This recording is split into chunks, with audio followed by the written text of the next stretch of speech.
Ledakan bom waktu pajak. Akankah Pati hanya awal dari pemberontakan nasional? Simak fakta mengerikan ini. Ladies and gentlemen, pecinta keadilan, selamat datang di ruang kebenaran, di mana kami tidak akan diam melihat ketidakadilan merajalela. Hari ini, kita akan membongkar sebuah skandal besar yang bisa jadi awal dari ledakan kemarahan rakyat di seluruh Indonesia. Jika Anda peduli dengan nasib bangsa ini, tonton sampai habis. Dan jangan lupa beri komentar. Sudah siapkah Anda melawan kezaliman? Materi utama, bagian 1. Pidato kenegaraan and drama politik elit. Tanggal 16 Agustus mendatang, Indonesia akan menyaksikan pidato kenegaraan yang bukan sekadar laporan biasa. Ini adalah panggung di mana para elit saling mengukur kekuatan. Presiden SBY, Jokowi, dan Megawati. 3 tokoh yang hubungannya lebih rumit dari sinetron malam. Pertanyaannya, akankah mereka berpura-pura akur di depan publik atau justru pertempuran terselubung akan pecah? Tinggalkan pendapatmu di kolom komentar. Siapa yang menurutmu paling bermain sandiwara di antara mereka? Bagian 2. Megawati versus Jokowi. Perang dingin yang tak berakhir.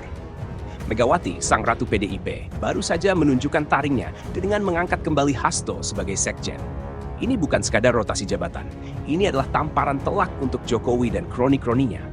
Hasto, sang juru kunci anti-Jokowi, kini kembali dengan misi balas dendam. Tapi tunggu, ada apa dengan kedekatan PDIP dan Anies? Apakah ini awal dari koalisi gelap untuk 2029?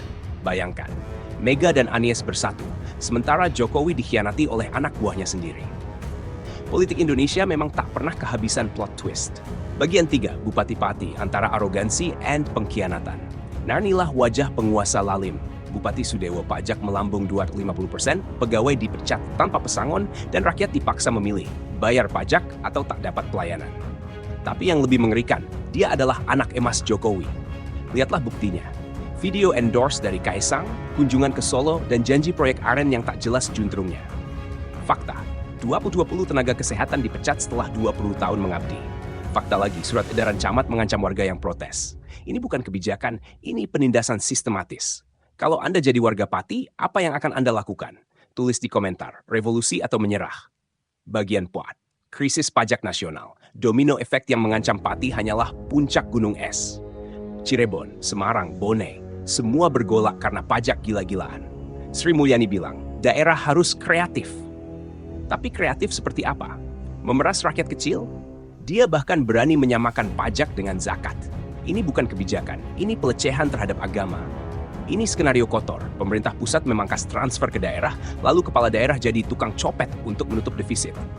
Rakyat hanya tumbal.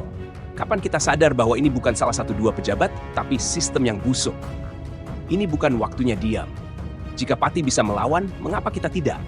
Tapi ingat, lakukan dengan baik, sesuai aturan negara kita. Tag temanmu yang peduli dan tulis di komentar, daerah mana berikutnya yang akan meledak. Ingat, sejarah ditulis oleh yang berani bersuara. Jika video ini menginspirasimu, jangan ragu untuk like, subscribe, dan share. Follow juga akun media sosial kami untuk konten kritik sosial yang lebih mendalam.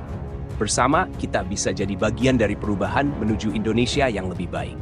Sampai jumpa di episode berikutnya. Bersatu, kita bangga jadi bangsa Indonesia.